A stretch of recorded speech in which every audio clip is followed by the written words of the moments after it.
it is an unimaginable night out here on Front Beach Road. And as the caution tape comes down and some investigators head home, one family from Kentucky will not be heading home with their 2 children. It is all the way almost up to my knees. So keep in mind, that's a few inches deep. So if you walk, you kind of dive a little bit. At this baseball field in Frank Brown Park, you can see just how strong last week's tornado was when you look at remaining pieces of the backstop. Up and down Harrison Avenue, you see educators, attorneys, inventors, and even a former Callaway commissioner. Things to watch out for after a storm. As you can see, there are nails facing up along the streets and shattered glass along the sidewalk. Fire officials tell me this has never happened before. Let's take a look at the SkyWheel behind me. As a reminder, I am at Pier Park. For every 1 positive COVID-19 case, on average, 6 others have to quarantine, and that includes students and staff members. There are a lot of misconceptions about the federal eviction moratorium. For one, just because you're not getting evicted doesn't mean your rent simply disappears. With the federal courthouse out of the picture, we're left with another question. What do we do with this building now? And the Panama City Beach community is showing its love through a memorial that continues to grow each and every day. On social media, parents tell us that their kids have had to quarantine more than once, more than twice, and sometimes even more. We all remember what happened during Hurricane Sally. Any amount of consistent rain will cause flooding and road closures. One family's entire life is now scattered across the yard. What used to be 2 separate homes are now entangled into one giant mess. Oh, it looks like a bomb was just dropped in the center. When Westlake resident Sherry Evans returned home after Hurricane Laura, what stood in front of her was merely a pile of what used to be. It looks like it came out of a horror movie. It looks like something that was made up from a horror movie, but it's not. It's real. It's surreal. Have you seen any other houses that look like this? No, I haven't. Nowhere. The storm lifted the mobile home next door and threw it on top of her house. Thankfully, no one was inside at the time, but what was inside now lies in the yard. You can see debris everywhere. You can see even a washing machine on top of my house. Sherry's sister Annie, who also lives next door, stayed during the hurricane. It was moving so fast. Everything was just going up in the air. They say it's a devastation like no other. My truck is crushed sideways, and my daughter had a boat in there, and it's all entangled. Everything has to be rebuilt, redone. Everything is just torn up. It's not the same place anymore.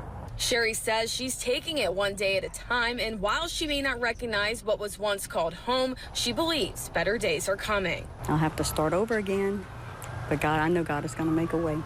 He's going to make a way. He always does. In Westlake, Louisiana, Gretchen Kernbach, News Channel 7.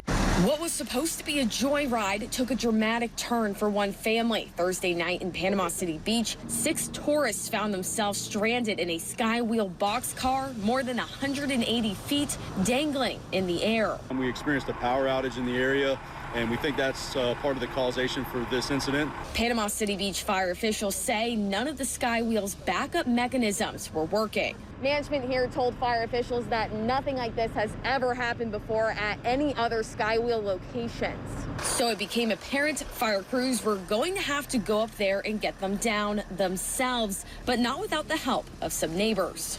They called for a crane, and they needed high-angle rescue techniques and some ways to secure ourselves while we were up on the Ferris wheel, and that's the kind of training that we have at South Walton Fire with our Squad 3 unit.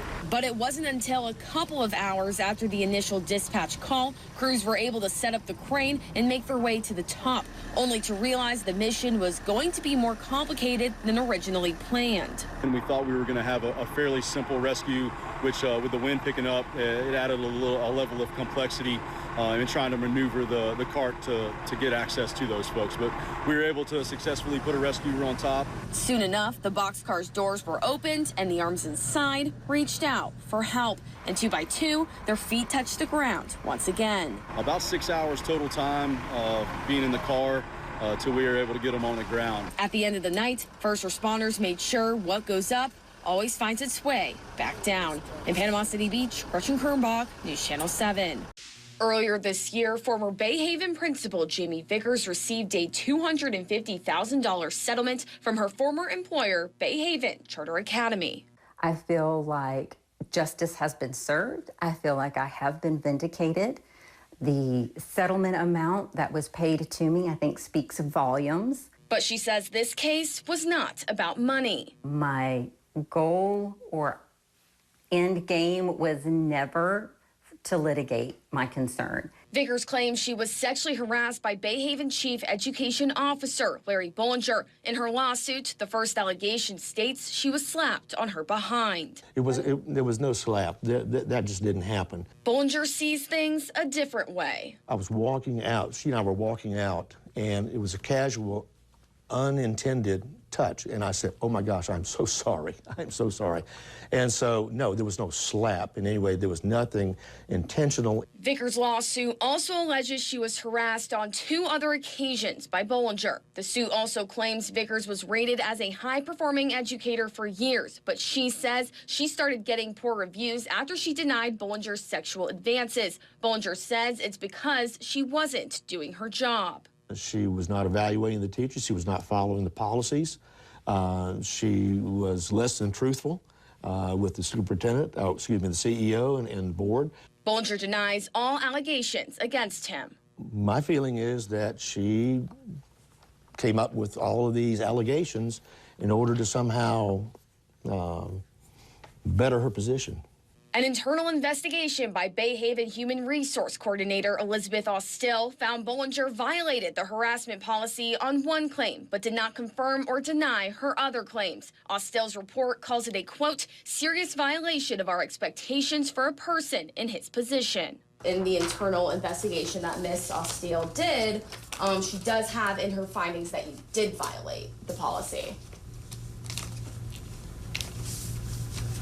Right here, Mr. Bollinger did violate Haven's harassment policy by touching Ms. Vickers inappropriately on her butt. So Ms. Austell did write that in your decision. I've never seen that.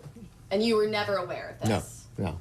Bayhaven officials tell us Bollinger was never made aware of the results of the internal investigation because before they could take action, Vickers filed a complaint with the U.S. Equal Employment Opportunity Commission. At that point, the EEOC took over the case. Soon after, Bayhaven gave Vickers a separation agreement. At that time, we decided that we didn't feel that that separation agreement was an appropriate way to handle the situation. So for me and my husband, we decided that really fighting for the truth and my integrity meant more than anything else. That fight led to a lawsuit. The EEOC closed Vickers' case, unable to conclude any violations. But Vickers' lawyer, Jim Garrity, says that means it's not issuing any opinion, and its findings rarely hold up in court. In fact, all of the judges I encounter in Florida and Georgia will not allow a jury to hear an EEOC finding because in the experience of most judges, that finding or any investigation that the EEOC may have done is just unreliable. You don't have any response that most of the time EEOC findings are thrown out anyway? See, I don't know. I have not been through this before. Okay. So this is the first time I've been through anything with the EEOC, and I really don't know all the inner workings.